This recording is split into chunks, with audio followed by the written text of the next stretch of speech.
লাগছে কাকার হাত তুলেন তো। হাত তোলার পেশায় সবাই খুব সতর্ক। একটা মজার বিষয় বলি, আমরা একটা প্রোগ্রামে গেছিলাম, আমরা বললাম যে কারা কারা বিয়ে করতেন একটু হাত তুলেন। হাত তুললো যারা যারা বিয়ে করছে। এবার বললাম কারা বিয়ে করেননি তারা হাত তুল।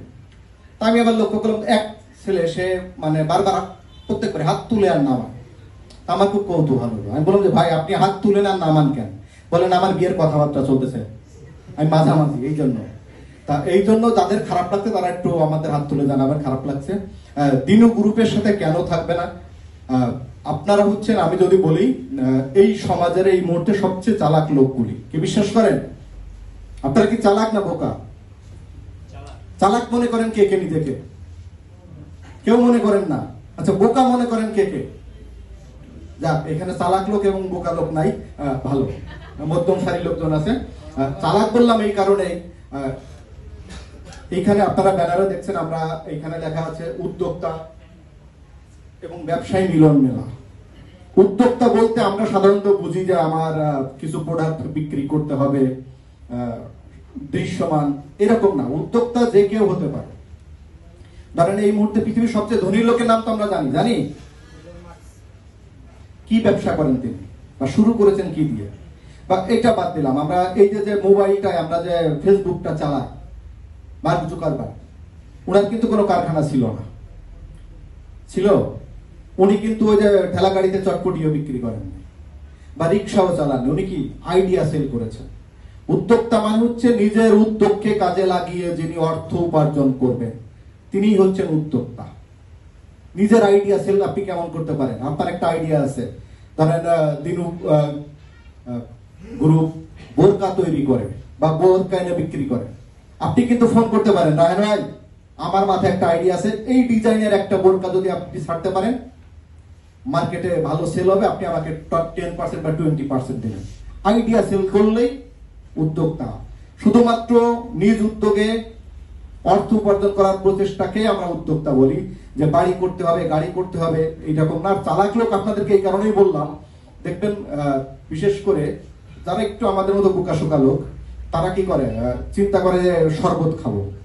আছে না? শরবত খান কে কে? শরবত খান না আপনারা?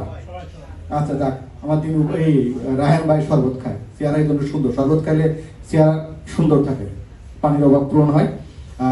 শরবত যারা আমাদের মতো বোকা লোক, আমরা প্রথম বাজার থেকে কিছু লেবু কিনি, তারপর হচ্ছে ওইটা কাটার জন্য একটা কাটার কিনি, তারপর ওইটা চাপ দিয়ে বের করার জন্য একটা মেশিন কিনি, তারপর হচ্ছে যদি বউ থাকে, বিশেষ করে আমাদের মতো বয়স্ক লোক, যদি বউদের বলি এইটা বানাবে, তোমারটা তুমি বানাই খাও, পাত্তাই দিব না, বুঝলেন না?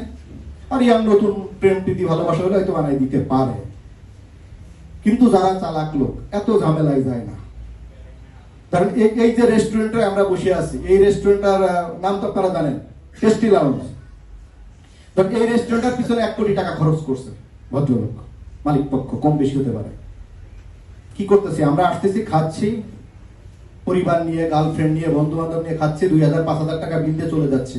ইনভেস্ট 1 কোটি টাকা ইনভেস্ট কার? টেস্টি লাউঞ্জের। কিন্তু উপভোগ করছি কি? আমি 5000 টাকা দিয়ে এত সুন্দর পরিবেশে খেয়ে চলে গেলাম। এখন আমি যদি চিন্তা করি যে না, আমি নিজে একটা রেস্টুরেন্ট দেবো, 1 কোটি টাকা খরচ করবো, তারপর ওইখানে বসে আরাম করে খাবো, হবে? হবে না। যারা চালাক লোক ওরা কিন্তু শরবত খায় বাইরে, 20 টাকা গ্লাস, বিউটি লাচ্ছি নাম শুনছে, ঢাকা শহরে সবচেয়ে বিখ্যাত। 20 টাকা করে সুন্দর আপনার লেবুর শরবত বিক্রি করে। তা 20 টাকা যদি আমি বিউটি লাচ্ছির দোকানে শরবত খাইতে পারি, আমি কেন এই বিউটি লাচ্ছির মতো 20 লাখ টাকা অ্যাডভান্স একটা দোকান নিব? তারপর আমি 5 জন কর্মচারী, একজনের পেট ব্যথা, আজকে আসতে পারবে না, আরেকজন আসতে পারবে না, এই ঝামেলায় কেন যাবো? আপনাদেরকে এই সুযোগটা দিচ্ছে দিনু গ্রুপ। তাদের নিজস্ব প্রোডাক্ট আছে, সবকিছু আছে, আপনারা করবেন। এই বিষয়ে আপনাদেরকে আরো বিস্তারিত জানাবেন তিনি দিনু গ্রুপের কর্ণধার, ব্যবস্থাপনা পরিচালক আমাদের জনাব মোহাম্মদ রায়হান আহমেদ। ব্যবস্থাপনা পরিচালক দিনু গ্রুপ। এটা জোরে করতালি দেই না? এত সুন্দর একটা আয়োজন করছে, এত সুন্দর জোরে করতালি দিয়ে